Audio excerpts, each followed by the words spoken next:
どうもリュウクです。今回は Amazon で買ったちょっとマニアックだけど買ってよかったものを紹介していきたいと思います。カバンの中に入れたりして持ち歩いてる日常のものからデスク周りや家の中で使ってるものなんかもあるので、最後まで見てもらえると嬉しいです。それでは行ってみましょう。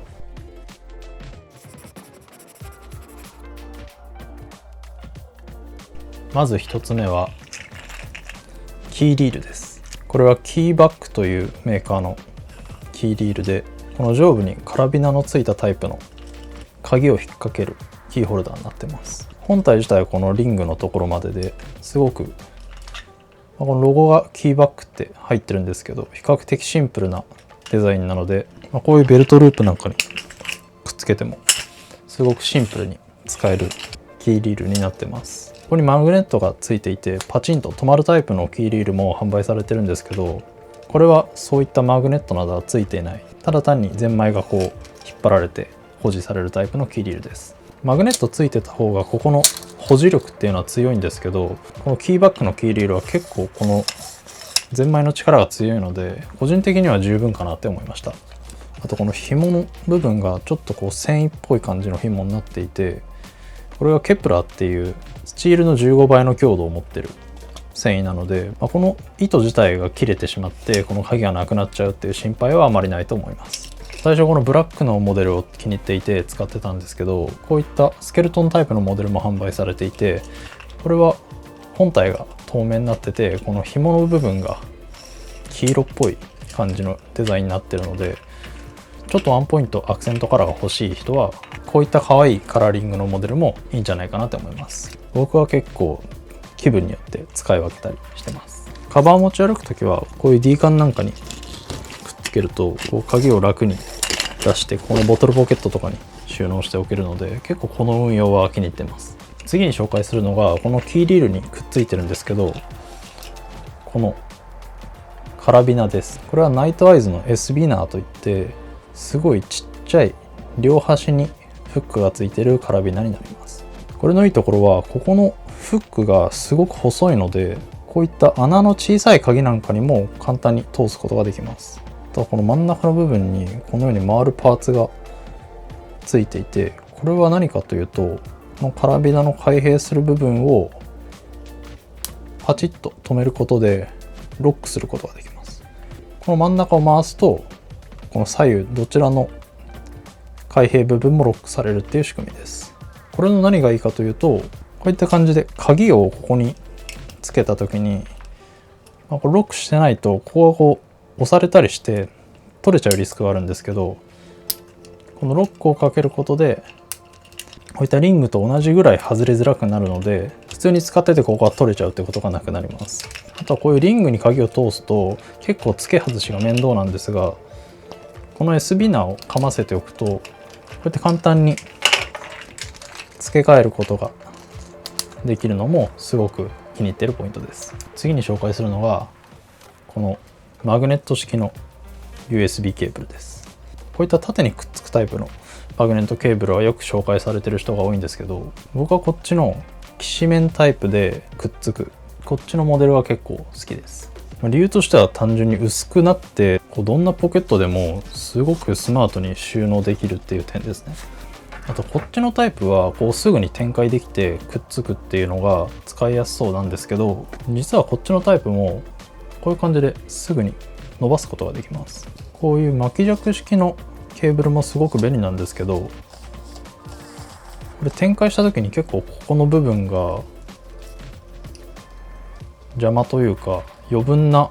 パーツとして残っちゃうんですけど、このきしめんタイプのマグネットケーブルの方は伸ばしたら伸ばしただけ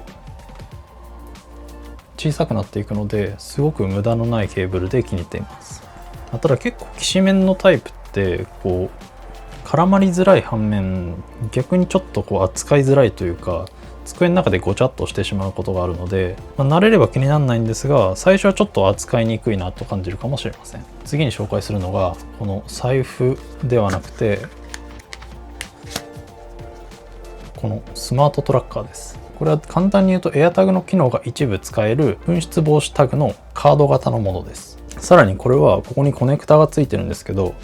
充電式になってます。AirTag は電池式なんですが、こういうカード型のモデルは使い捨てのものが販売されていたんですが、これは充電式なので定期的に電源を挿してあげれば半永久的に使うことができます。さらに1回の充電で1年間持つので、本当に気づいた時に充電するぐらいでほぼほぼずっと使い続けることができます。いざ物をなくしてしまった時とかにスマートトラッカーが充電が切れてしまって使い物にならないっていうのが防止できるのはすごくいい製品だなと思いました。あとは AirTag 専用のポケットがないようなカバンにもこのカード型だったら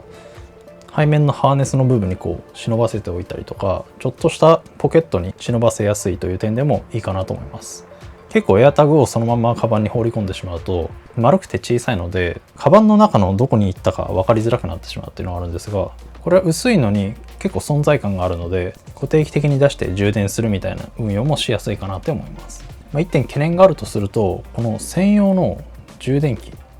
ここに USB-C を挿す穴があって、ここはマグネットの端子になっているのでこんな感じでくっつけて充電できるんですが、これ自体をなくしてしまいそうだなっていうのが今一なポイントです。僕はこういう小物ポーチの中に入れて収納しています。次に紹介するのは、これは以前も紹介したことあるんですが、キングジムのブギーボードです。こういった感じでメモを書いてボタン一発で消せるっていうスタイラス付きの繰り返し使えるメモ書きみたいな感じです。これのいいところはこの片手で持てるサイズ感で、かつ単純な機能、書いて消すだけっていうので iPad とか iPhone でメモを書いたりとか Apple Pencil 使ってスケッチしたりとかできるんですけど、逆に他の機能が多すぎたりいろんな通知が飛んできたりいろんなアプリケーションが他にあったりするんでメモへのアクセシビリティがあんまり良くないんですが、これは本当に書いて消すことしかできないので、もうパッて思いついたインスタントのアイデアだったり今日明日やりたいこと、やっておかなきゃいけないことだったりをここにメモしてデスクにポンって置いておくとすごく脳のキャパシティを節約できるのでめちゃめちゃいいなって思います。前回紹介した時はこれ単体で紹介したんですが、その時よりも運用がちょっとアップデートしていて、一つはここに紐をつけて運用するようになりました。これはこのスタイラスが結構なくなりやすいっていうので、カバンにしまったりするとポケットに収納する時にさって取れてなくなってしまうっていうのが結構あったので、紐は必須でつけた方がいいかなと思います。あとはこの裏面にマグセーフシールを貼ってます。これは何のために貼ってるかっていうと、ここに一応マグネットのテープみたいなのあるんですけど、これは結構軟弱な磁力で冷蔵庫とかにつけても結構ズルズル落ちてきちゃったりするんで、僕はここにマグセーフリングを貼って、かつここにビークを貼り付けて棚とかにくっつけるようにしてます。あとはマグセーフリングをつけることでこういった感じでスタンドとして使うこともできるので、これなんかメモを書いてデスクの上に置いておけば常に自分の方向を向けて運用するっていうこともできるので、この運用は結構おすすめです。カレンダーアプリだったりノーションなんかを使っている人で本当に細かいタスクまで全部メモりたいっていう人は結構カレンダーの予定がバーって詰まっちゃって視認性が悪くなったりとか、ノーションもメモを増やしすぎてどこにどのメモ書いたか分かんなくなっちゃうっていうことがあるんですけど、すぐにやらなきゃいけないものはこっちに全部集約してもうその日のうちに消せるような状態を目指すっていう運用をしてます。次に買ってよかったのがチープカシオです。この2モデルを買っちゃいました。僕は以前 Apple Watch を使っていたんですが、バッテリー持ちだったり、あとは Apple Watch って小さいモデルでも結構大きいのでがっつり腕に何かをつけてるって感じがしてあんまり好きじゃなかったんですよね。もちろん Apple Watch はすごい多機能でここで通知受けれたりとか、やろうと思えばここでショートカットとかオートメーション組んですごくいろいろ便利に動かすことができるんですけど、結構気合い入れて設定をしないと便利に使いこなせなかったりとか、あとは健康のトラッキングなんかを目的にしている場合トラッカーとしては結構でかすぎるっていうデメリットがありました。僕は睡眠や運動のトラッキングはこのウルトラヒューマンのリングエアっていうスマートリングに移行して、その前はオーラリングを使ってたんですけど、Apple Watch での睡眠トラッキングだったり運動のトラッキングは全部やめて Apple Watch を運用すること自体をやめてしまいました。ただ Apple Watch を外して結構不便だったのが時計が見れないっていうところですね。これすごいバカみたいな話かもしれないんですけど、 Apple Watch の最大の機能は時間が分かることだと思ってます。あとはタイマーだったりちょっとした通知を受けれたりっていうのもあるんですけど、やっぱり一番頻度高く使う機能って時間をここで見ることだと思うんですよね。ただ G-SHOCK だったり、結構ごつめの機能がある時計はここにこうガッと何かついてるって感じがして、ちょっとした時にこう何かにガンってぶつけてしまったりとか、僕個人的に結構不満なのが、カバンを背負う時にここが引っかかって背負いづらいっていうことがあったりして、腕時計をあまりつけたくなかったんですけど、でも時間は見たいっていうのでいいのないかなって探したんですけど、とりあえず試しにチップカシ、ちょっと流行ってたというか、もう流行ってないかもしれないんですけど、一部熱狂的なファンが多いこのチープカシオを買ってからちょっと考えてみようと思って買ってみたらすごく良かったので、このノーマルのモデルだけでなくて、こういうちょっと金属っぽいベルトのついたウェブ限定のモデルも買ってしまいました。結果的には時計としてはめちゃめちゃ十分で、かつこれすごく薄いんですよね。なんでこう腕につけててもあんまりつけてる感覚がしないので、こういったスマートリングと同じぐらいストレスがないです。あと Apple Watch と圧倒的に違うのが充電がいらないっていうところですね。電池交換はできないんですけど、だいたい7年ぐらい持つと言われてるので、7年間使って電池がなくなってしまったら、新しく買えるぐらいすごく安いものですし、なんか7年使ってもうちょっと別のモデルがいいなって思ったら結構いろんな種類があるので、その時の流行だったり自分の気分で別のモデルを選んでみるみたいな運用もできるので、僕にとってはすごくパフォーマンスの高い時計だなと思いました。あと個人的にはこのカラーのモデルがすごく気に入っていて、結構カジュアルに砕けたファッションだったり、ちょっとカチッとジャケットなんかを羽織った時も意外とこれでいけちゃうので、最近は毎日これをつけています。次に紹介するのがこのヒーロークリップという製品です。これは何かというと、カラビナに一瞬見えるんですけど、こんな感じでフックが展開してバグハンガーになるカラビナ製品です。バグハンガーといえばこのクリッパが多分最も有名で、僕もこれすごいいつも使ってるんですけど、これ単純ですごく丈夫な反面、こう引っ掛けられる場所が結構限られてるっていうデメリットがあります。一方でこのヒーロークリップの方は展開すると、このフックのところの可動部分、これが360度回るようになってるんで、結構いろんな場所に引っ掛けてカバンを吊り下げておくことができます。あとは逆にこっち側をこう、例えばフェンスなんかに引っ掛けてしまって、ここをバックハンガーとして使ったりとか、あとカバンにループがある場合はこうカバンにカラビナをくっつけて、さらにここに買い物袋なんかを吊り下げることで、こうちょっと手を開けたい時なんかにこう緊急用のカラビナとして使うこともできるので、このアウトドアっぽい武骨な見た目と多機能さに魅力を感じる人は結構いい製品だなと思います。ただ1点だけ欠点があって、ここのフックの厚みがこのクリッパに比べるとこんな感じでかなり狭いです。なのでクリッパは結構分厚いデスクにこう引っ掛けてもちゃんとかかってくれるんですけど、このヒーロークリップ、これミディアムサイズなんですけど、この製品の場合無垢材っぽい分厚い木のデスクなんかを使っている人はこう引っ掛けられないので、そこだけちょっと微妙な点だなと思いました。このクリッパと同じぐらいのサイズ感のものはミディアムサイズです。ちなみに耐荷重27キロまでいけます。ここまでが日常的に持ち歩いたりカバンの中に入れたりしてる買ってよかったものです。ここからはどちらかというと屋内で使うものというか、デスク周りだったり、暮らしで使うものの買ってよかったものを紹介していきます。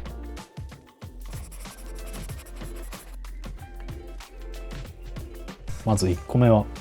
このスタンレーのタンブラーです。これは結構使ってる人多いかもしれないんですが、このちっちゃいサイズのタンブラーがコーヒーを飲むのにすごくいいんですよね。この蓋が2層式になっていて、これは保温と保冷両方いける真空断熱のタンブラーなので、コーヒーやお茶なんかをずっと最適な温度でゆっくりと飲むことができます。この中段の蓋をここにこんな感じでかぶせることで、こうプラスチックの飲み口で飲むことができて、かつこうちょっとした中蓋みたいなのがあるので、こう倒してしまっても一気に全部こぼれたりする心配がないっていう点がすごくいいなって思います。あとはこの一番上の蓋を閉めてしまえば逆さにしてもこぼれない、完全に密閉された状態になるので、このまんまカバンの中に放り込んでしまってもいいですし、これを使わずに日常的にこう家のデスクとかオフィスとかでこの状態で使うっていう運用もいいと思います。個人的な気に入ってる点としては、食洗機に対応してるので、こうコーヒーとかお茶を入れると結構この内部が黒ずんでしまったりとかして雑菌が繁殖して臭くなってしまったりするんですけど、食洗機が家にある人はこうしっかりと中まで洗えるので常に衛生的に使えるっていうのがすごく気に入っています。あとはこれ結構ちっちゃいんですけど、こう本当にちっちゃいカバンで持ち歩きたいっていう人はこの中の飲み口の部分を取ってしまってこんな感じで超コンパクトなタンブラーとしても運用できるので、本当になるべく荷物を減らしたいっていう人はこっちの運用もいいかもしれないです。次の買ってよかったものがこのベルキンのワイヤレス充電器です。これは Qi2 対応のワイヤレス充電器になっていて、このベコッと膨らんでる方がマグセーフに対応してて、へこんでるところが普通のワイヤレス充電器になっています。この上の部分に電源を入れる USB-C のポートがあって、側面に1本出力の USB-C ポートがあるので iPhone、AirPods もう1本ここで充電できるので、Apple Watch の充電ケーブルを挿してもいいですし、こういうワイヤレス充電対応してないイヤホンなんかをここに USB-C のケーブルを挿して充電できるっていうのもすごくいいなって思います。 Qi2 っていう規格は従来のワイヤレス充電よりもすごく高速で 15W の急速充電に対応しているので、もちろん iPhone なんかは有線で充電するのが一番早いんですが、これをデスクにポンって置いとくことでスマホを使ってない時にここに置いておいて、15W でそれなりに急速充電ができてパッとまた使えるっていう意味ではすごく便利なので、Qi2 に対応したスマートフォンを持ってる人は結構いいんじゃないかなと思います。次に紹介するのが電球です。これは普通の電球じゃなくてスイッチボットのスマート LED 電球になります。僕はこの電球をこの撮影してる部屋と、あとリビングのダイニングテーブルの上の照明と、あと寝室の照明に使ってます。この部屋は複数個使っていて、リビングはそれぞれ1個ずつ使ってるんですけど、スイッチボットのアプリでグループ化してそれぞれ明るさだったり色温度なんかを調整できるので、照明の本体自体は自分の好きなデザインにして、この電球単体で色や明るさの制御できるっていうのがすごくいいポイントだなと思います。あとはでかい照明で調光機能があるものを買ってしまうと、その照明1個につき1個リモコンが付属してきて部屋の中がリモコンだらけになってしまうんですけど、これはスマホアプリで制御することができて、やる気さえあれば自分でオートメーション組んだりしてスマートフォンもいろいろ自動化することもできるので、拡張性だったりミニマルに運用したいみたいな観点で言うとすごくコスパのいい電球だなと思います。一点微妙なのはこのスイッチボットのスマホアプリの反応速度がちょっと遅いので、すぐに電気を暗くしたいとかすぐに色を変えたいみたいな時に結構反映まで時間がかかってしまうので、頻繁に調光したり電気のオンオフをリモコンで操作したいっていう人にとってはちょっとストレスが溜まるかもしれません。僕は基本的に元電源で制御してしまいますし、たまに色温度を変えたりとかちょっと暗めにしたりとかっていうのを、月に数回やるぐらいなので、リモコンではなくアプリで操作で十分かなって思います。次に買ってよかったのが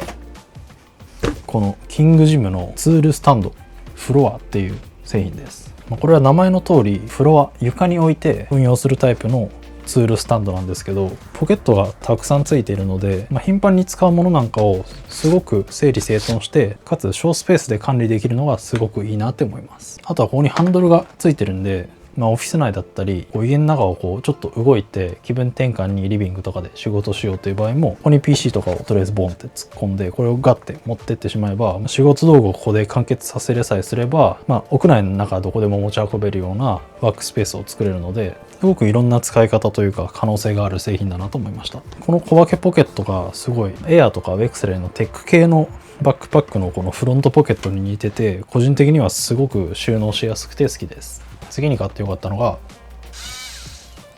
シャオミの電動ドライバーです。僕は結構 IKEA とかで組み立て式の家具を買うことがあるんですけど、1個の家具を組み立てるのに毎回手動でドライバーとかを使ってるとすごく手が痛くなったり疲れたりします。このシャオミの電動ドライバーはすごい見た目もシンプルで、かつここは USB-C で充電できるので、これ1本あるだけでめちゃくちゃいろんな作業がはかどります。この操作系というかヒューマンインターフェースもすごく洗練されていて、